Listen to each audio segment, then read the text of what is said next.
Hey guys, Toolman Tim here. Today we are going to talk about the top 10 questions you need to ask before you consider buying a used generator.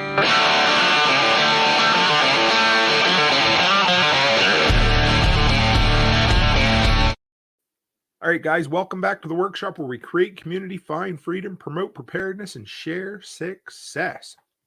It is January 29th, 2022, and this is episode 63 of the Workshop Podcast. This week, I threw out on social asking for questions about generators because I want to do an ongoing series on teaching you guys more about generators, sharing the knowledge I have. And so this one was great. Let's get right into it. Question came from Rob on Instagram, and he said, I'm seeing a lot of used generators online. What are some of the brands and things to look out for when buying a used generator? Well, I've bought used generators before, and I've had pretty darn good luck over the years. So I decided to put down a list of the top 10 questions that you can ask both yourself and the seller to hopefully make this a better experience for you and hopefully not waste your hard-earned money. So let's dive right in. Number one. So the first three questions are going to be questions you're going to ask yourself before you ever even contact the potential seller. Okay. So number one, straight and forward. Is it a good deal? So start by looking through Facebook Marketplace, Craigslist. If you're up here in the Great White North, check out Kijiji as well. See what comparable models, makes, and whatever that look about the same. See what they're selling for online, and say, okay, are you kind of in that 10 to 20% range? Is it 10 or 20% higher, 10 or 20% lower? Just take a look.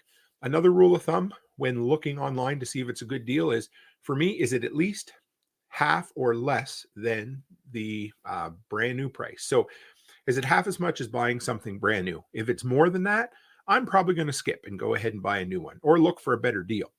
Now, the other thing to ask though is this deal too good to be true? Is it a 9,000 watt generator that has 4 running hours on it and they're asking $25, but they want you to send them the money, via Bitcoin or Western Union or something like that? So, take a look. Is the price good enough for you if it fits in your, in your budget? And is the price not too good to be true? So the very first one is it a good deal? Number two, can I get a comparable generator for the same price? Now, what I mean is, say you're looking at a 5,000 watt Honda generator, and we'll talk about brands in a minute. But just for instance, say they want $1,000 for it. Well, can you get a Furman, 5,000 watt generator brand new for that price or even a little bit less? So start looking around and say, okay, do I want to buy used? Am I stuck? Am I married to this one brand? Am I okay with buying a different brand? Because a lot of times when you start looking around, especially if you wait on sales, start looking back through, like with Amazon, at least you can go back through Camel, and look at the pricing history of different things, but work your way back and just say, okay, do I really want to buy used, or could I buy a new one of a different brand for a similar price? To me, that is important. And within this, also, one consideration is the warranty. So, am I going to buy used, or can I spend just a little bit more and buy a new one with a warranty? Because most warranties for generators, number one, if you're buying it used, it's probably past its manufacturer warranty date. And if it isn't, a lot of times they only honor the warranty for the first person. So just remember that. Okay, is warranty important or not? But really, just can I get a comparable generator for close to the same price, brand new in store? Because at least then your ass is covered. Now, number three, and this one goes back to Rob's question: what brand is it? So now, as far as brands go, there's a lot out there, but for me, my top two brands are Honda and Generac. Seems like they kind of separate themselves in quality, runtime, durability. Now, that being said, those two brands are gonna fetch a little higher price on the after sale market. So if they're used, expect to pay a little more for a Honda or a Generac. Now, you take one step down, and there's a lot of brands that when you start looking at the different ratings and reviews online, they all seem to do really well. And one that I've been quite impressed with lately that I've been seeing a lot of really good reviews on is the Westinghouse brand. I personally have a Furman and I love it, but some of the second tier generators out there, you got Westinghouse, Champion, and Furman, which are basically identical, Duramax, and then Predator from Harbor Freight.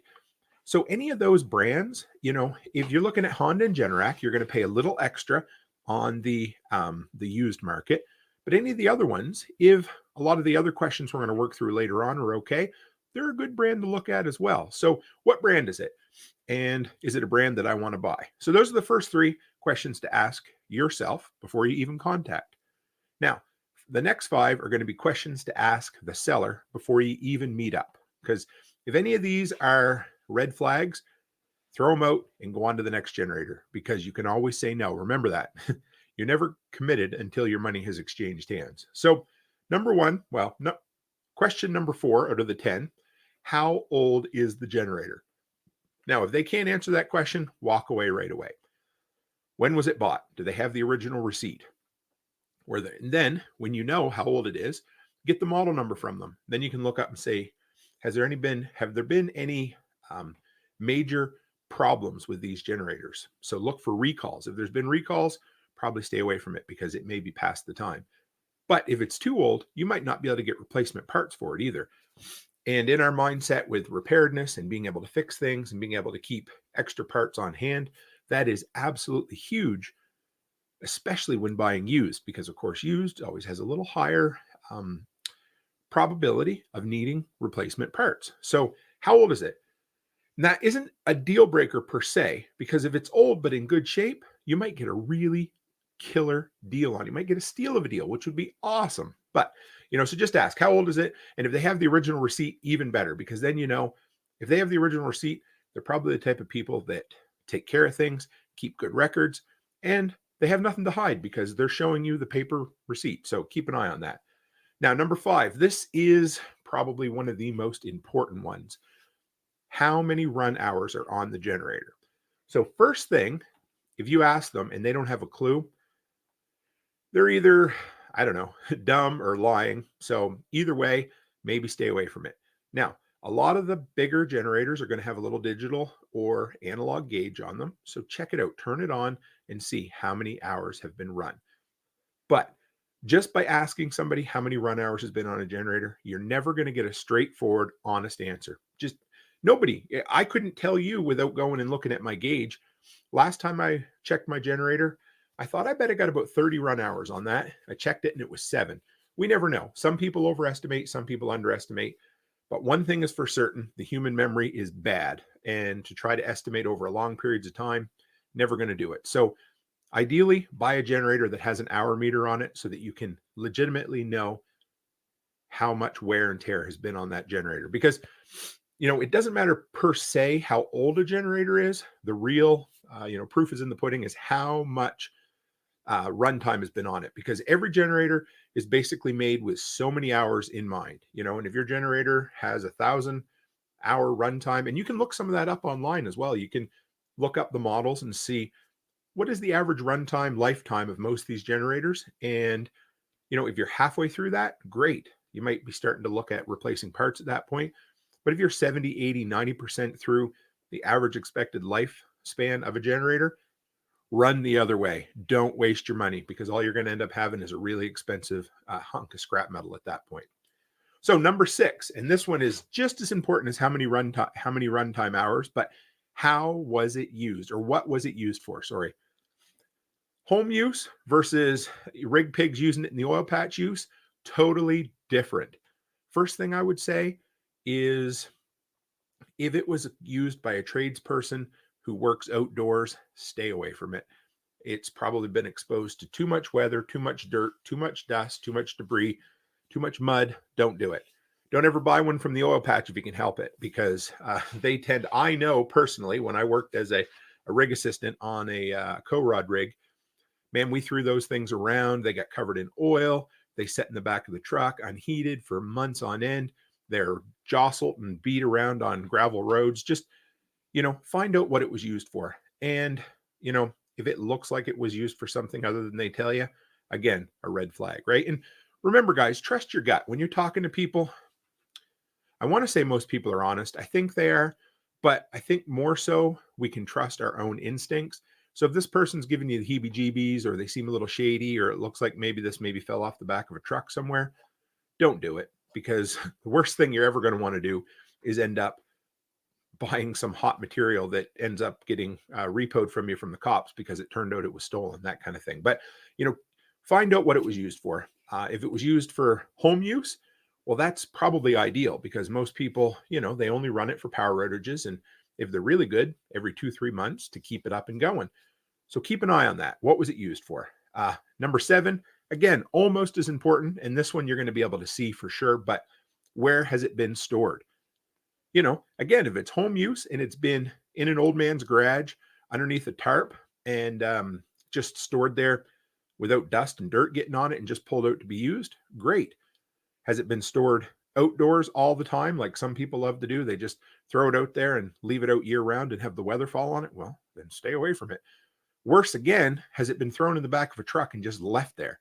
Because, trucks get snow and rain and everything held in there, beaten and pounded and moving. I would rather it just sit outdoors. At least it's not getting jostled around and beat up and whatever. But yeah, if it's been stored in a garage, go for it. If it's been stored, if it's been rode hard and put away wet, then maybe just skip it, But all of these you're kind of trying to add up the red flags. If there's one, might not be too bad. But if you got bad answers to 2 or 3 of these questions, don't bother. Trust me.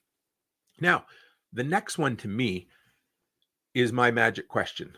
This is how I know whether a lot of times I should buy a generator or not.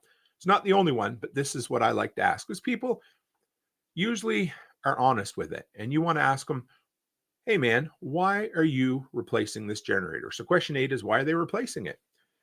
And most times, if they're honest, and most people will be, because they're not usually expecting that question per se, but what they tell you, it's going to tell you a lot. So first thing, if they say, well, honestly, I thought it was getting a little bit old and I thought I was due to replace it before something went wrong with it. Now, they might not add that before something went wrong with it, but if they say it's getting kind of old and it was time to replace it, that to me, read between the lines, is it's not working the way it should, or it's older than I'm comfortable with, or things aren't acting on it like it probably should. So if they say that, to me, that's almost a deal breaker right there. I would say, nah, probably stay away from it. But you know what? If they say something like, I need a bigger generator, I need something that'll run my house better, I need something that's lighter that I can move around better, or we've decided we want to switch over to natural gas. Those are always really good green flags. Can we say that? Non-red flags that say, you know what? This generator has been working up until this point. They're happy with this generator. They just need to change for another reason. So to me, that magic question number 8, why they're replacing it, can end up telling you more than you ever need to know on whether it's worth buying or not. Okay. And then 2 questions, the last 2 questions, these are the ones you need to ask yourself and the person before you spend any money at all. Okay. And they go hand in hand. I wasn't sure what order to put them in, but number 9 is, how does it look physically? I mean, you can ask them all the questions you want. They can send you all the shined up pictures over Facebook they want from just the proper angle so that it doesn't show the big dent in the side of the gas can, whatever. You can only tell so much on the internet. So once you're physically in the presence of the generator, 2 questions. Number 9, how does it look physically? So one of my keys to troubleshooting is use your senses. You got sight, sound, and smell. These are the 3 things you're going to check over on this generator. You might think, smell? Don't worry, Tim. We'll get there. So number 1, sight. Just look the generator over. First off, open up the air filter. That's usually on the side. There's usually just a clamp on there. Open it up, and you want to look. Number 1, you're going to see, okay, if it's full of dirt, dust, debris, and a dead mouse, they haven't been taking good care of that filter or that generator.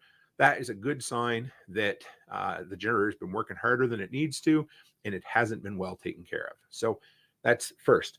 Then check for bad dents, especially in the gas tanks, because that metal's a little bit thinner. So that's going to tell you if they've been careful with it, if it's been thrown around, beat up. Check for dents in the frame. If there's dents in the frame, that's a really bad one. Look for rust, because, that kind of stuff.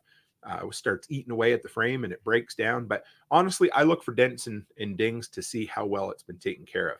And then pull the dipstick and you're going to look at the oil and see how brown and burnt it is. And if it's really black, it doesn't mean that it's a deal breaker, but it's another thing that tells you, boy, I don't know, they haven't been taking good care of this. The oil hasn't been changed in a while, because everybody's going to tell you, oh yeah, I changed the oil after 25 hours and then I change it after every 100 hours of runtime, right? They're all going to say that, but you're going to know. You look at it and see, is it like pitch black, like black coffee that's been overcooked, that kind of stuff? Then that's another one. Now, smell. Like, how does smell work? Well, first thing, you're going to take that dipstick and you're going to smell it. Does it smell burnt? If it smells burnt, you've got some issues. Worse than that, if you smell gas, then you really have some issues, because the oil is getting beyond the pistons and you're getting a gas oil mix there. And that means that the piston rings are starting to wear down, or that you're just, everything's getting loose in that engine. And if you can smell gas in the oil, stay the hell away from it. Run, run, run. Then open your fuel tank and put your nose down to it. Don't get high, don't huff the gas, but smell it and be like, okay, is it skunky smelling? If it is, that means it's been sitting for a long time. There's a chance it might not want to run, but it also means there's a good chance the carburetor might be gummed up. But we'll talk about that. But yeah, so smell the gas, and then you'll know, well, okay, they've been rotating gas, whatever. And then sound. You want to let it run, let it listen to it, and just listen, say, okay, do I hear anything weird? The big one is, do I hear any metal on metal? If something's grinding, you don't want it. Do you hear any weird rattles, any weird vibrations, things that seem like they're letting go? Now, of course, this is a tough one because you've never heard this generator run before, but just let it run for a while and just listen and say, okay, everything sounds fine. It sounds like it's running. Let it warm up, let it run for a while, because sometimes generators work good cold. And then when they get a hot, they start acting weird. So just let it run for a bit and just give it a listen. If anything makes you uncomfortable, doesn't sound like it should be, then get the hell out of there. And then number 10, and this is kind of it kind of goes in with that, but literally, does it run? So you can ask the guy that question beforehand when you meet them, and that's great, but people do lie. So, you get there. Here's the thing. If you ask them, does it run? And they say yes, and then you go to start it up, or they go to start it up and it doesn't run, you can leave. Just leave. Don't worry about it. That's, to me, is not worth it. Now, here's the thing though. Just because it doesn't run doesn't mean you don't want to buy it. So let me tell you a couple of stories. So the first one is a generator I didn't buy. This was years ago, living in Nova Scotia. And the guy come by my store where I worked at Home Hardware, and he's like, hey, I hear you got a generator, or I hear you want to buy a generator. And it was about $500 saved up. I didn't tell him how much I had, and his price was pretty good. It was like $300 and some for the generator. He said, I got a really nice King generator. It was a 5,000 watt at the time. He says, I got it stored out at my house. He said, come on out tonight. The thing runs, it purrs like a kitten, starts up first pull every time. I thought, oh, well, that's pretty good. If that works, well, then maybe I will buy a used generator.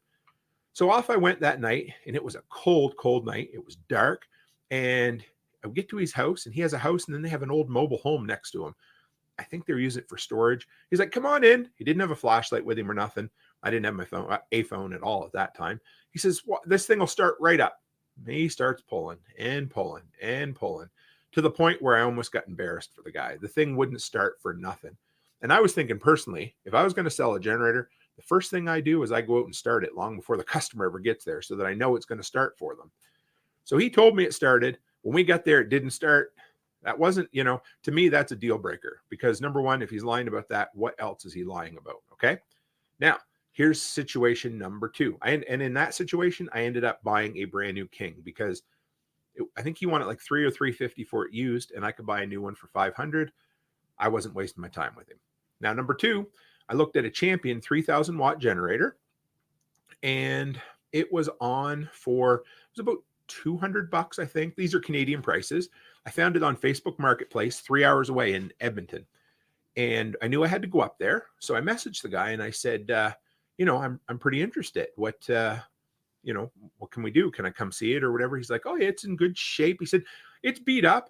He told me he used it for a business, but he said it ran last time he turned it off. And he said it was it'd been like 6 months since it's been started.